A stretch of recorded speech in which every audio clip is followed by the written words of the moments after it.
एका शेतकऱ्याचं घर जे पाण्याखाली होतं आणि आता पूर ओसरल्यानंतर या घरातली अतिशय विदारक परिस्थिती आपण बघतो.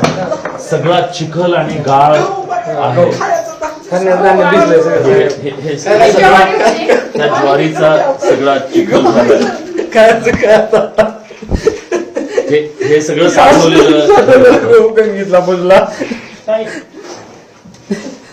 वरी उडी दिली आता 20 उडी नाही उगवून आलाय. तुम्हाला धावतो बघा साहेब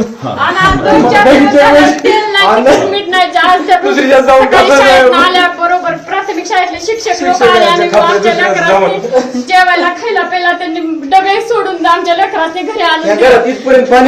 काही सुद्धा राहिलं. हे इतकं गव्हाचं शेतकऱ्याच्या पूर्णपणे उगवलाय आता हा गहू. कोंबड्या शाळा गेल्या कोंबड्या गेल्या काय राहिलं नाही. दुर्गंधी येते सगळी इथं. खाली ज्वारी आहे सगळी. ज्वारीचा सुद्धा आहे. आजी आहे. आजी असं उभाच राहील उभा सुद्धा राहील नाही. आज ती परिस्थिती झालं वाटलं वडे भाव नाही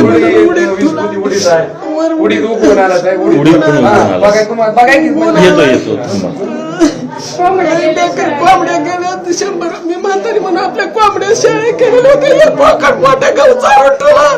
ते बोकड मी गेलं वाहून. कोंबड्या गेल्या 100 वाहून. काय करायचं आपण म्हणायचं शून्य ग्रहण जाते आपण तेवढं सांभाळावं चांगलं आपल्याला तेवढंच काहीतरी होईल म्हणून. या आजीची प्रॉपर्टी होती. या आजीची प्रॉपर्टी होती. कोंबड्या शेळ्या त्या सुद्धा सगळ्या वाहून गेल्या आणि म्हातारपणाला आपल्याला आधार म्हणून त्यांनी त्या शेळ्या कोंबड्या केल्या होत्या. त्या सुद्धा सगळ्या वाहून गेल्या. शाळेला 2-3 म्हणून काय करायचं लेकासून एकच लोक मला तेवढंच बेकारी झाली. अन्नधान्याचा असा चिखल व्हावा. इथं केवळ अन्नधान्याचा नाही या माणसांच्या आयुष्याचा सुद्धा चिखल झालाय अक्षरशः.